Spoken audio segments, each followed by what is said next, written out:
যারা জটিল করতে চাচ্ছে তাদেরকে আল্লাহ হেদায়েত নসিব করুন।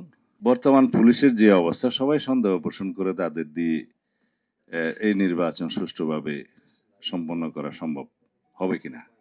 যারা নির্বাচন বিলম্বিত করতে চায় বিভিন্ন কায়দা কানুনের মধ্য দিয়ে, সেটাই হচ্ছে চ্যালেঞ্জ।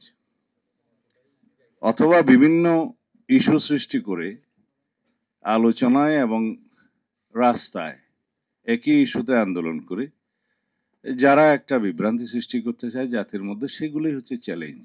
মূল চ্যালেঞ্জ এটা না। যারা পিআর পিআর করে জনগণকে বা বাংলাদেশকে একটা অস্থিতিশীল সরকার ব্যবস্থার দিকে নিয়ে যেতে চায়, সেগুলোই হচ্ছে চ্যালেঞ্জ। এটা চ্যালেঞ্জ না। তা আমরা বলেছি এই গণভোট আয়োজনের জন্য যে আইনি বিধানগুলো করা দরকার, সেগুলো কনস্টিটিউশনকে স্পর্শ করবে না। কারণ সংবিধান পরিবর্তন হলে, সংশোধন হলে, যে সমস্ত আর্টিকেলগুলো পরিবর্তন হলে গণভোটের বাধ্যবাধকতা আছে, সেগুলো নির্ধারিত আছে আর্টিকেল 142-তে।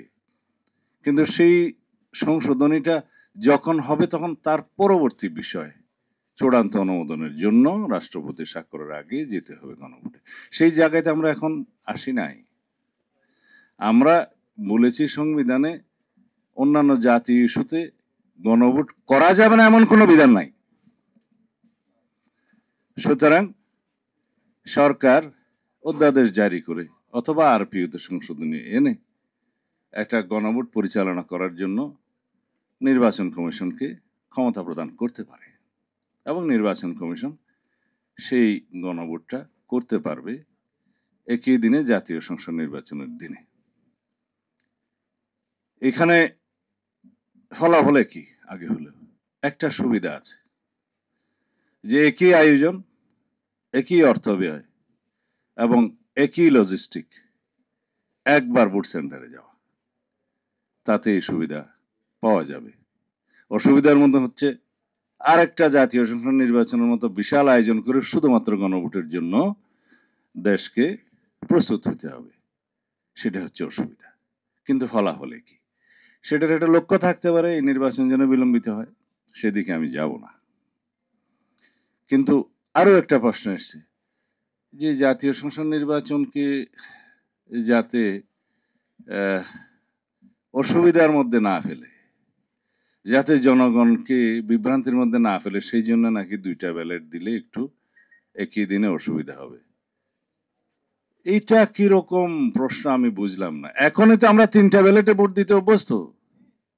স্থানীয় সরকার নির্বাচনে চেয়ারম্যানের জন্য একটা, মহিলা মেম্বারের জন্য একটা, পুরুষ মেম্বারের জন্য একটা দিচ্ছি না? যদিও সেই নির্বাচনগুলো ফ্লড হয়েছে, বাট দিচ্ছি তো। উপজেলা নির্বাচনে উপজেলা চেয়ারম্যানের জন্য একটা, মহিলা ভাইস চেয়ারম্যানের জন্য একটা, পুরুষ ভাইস চেয়ারম্যানের জন্য আমরা দিচ্ছি তো। সিটি কর্পোরেশন মেয়রও এরকম 2-3টা ব্যালট থাকে। তো সুতরাং আমাদের জনগণ অভ্যস্ত। গণভোটের জন্য যে ব্যালটটা হবে, সেই ব্যালটে আমাদের সাধারণ জনগণের বোঝার জন্য নির্বাচন কমিশন প্রচারণা দিতে পারে। এই যে লাল চিহ্নের মধ্যে টিক দিলে না, গ্রিন চিহ্নের মধ্যে টিক দিলে হ্যাঁ, এরকমও হতে পারে। খুব সিম্পল করা যায়।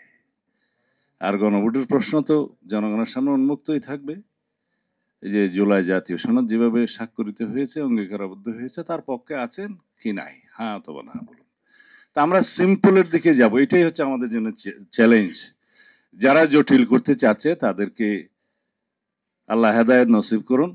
আমাদের যেন জাতীয় জীবনে আমরা একটা সুন্দর, সুষ্ঠু, নিরপেক্ষ, অবাধ জাতীয় সংসদ নির্বাচনের মাধ্যমে একটি রাজনৈতিক স্থিতিশীল সরকার পেতে পারি, রাষ্ট্র পরিচালনার জন্য স্থিতিশীলতা আনতে পারি, সেই জন্য আমরা সবাই দোয়া করতে পারি।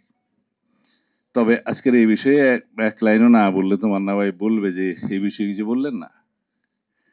এখন গুণগত মানসম্পন্ন নির্বাচনের জন্য আসলে কি প্রয়োজন, নির্বাচনের বিষয়গুলো কি, সাবজেক্ট কি, অবজেক্ট কি? জনগণ, ভোটার, নির্বাচন কমিশন, পলিটিক্যাল পার্টিস, আইন শৃঙ্খলা রক্ষাকারী বাহিনী, এই তো।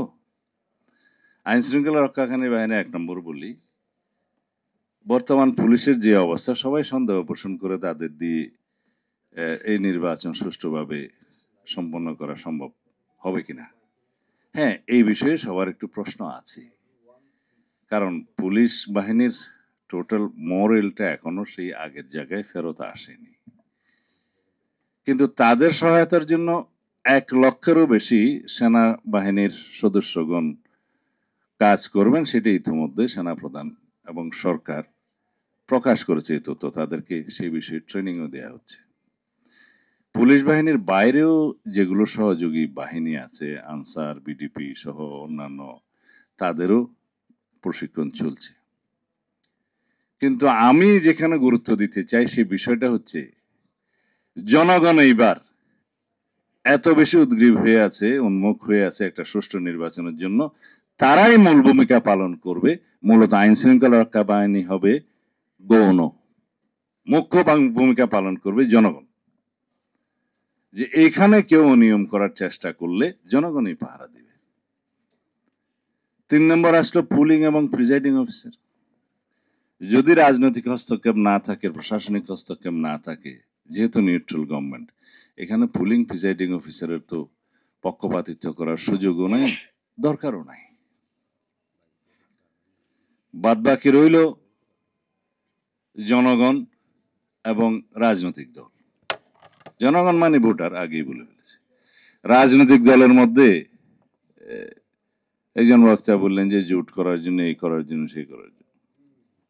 এখন সেটা তো রাজনৈতিক দলগুলোর নিজস্ব ব্যাপার, পারস্পরিক ব্যাপার।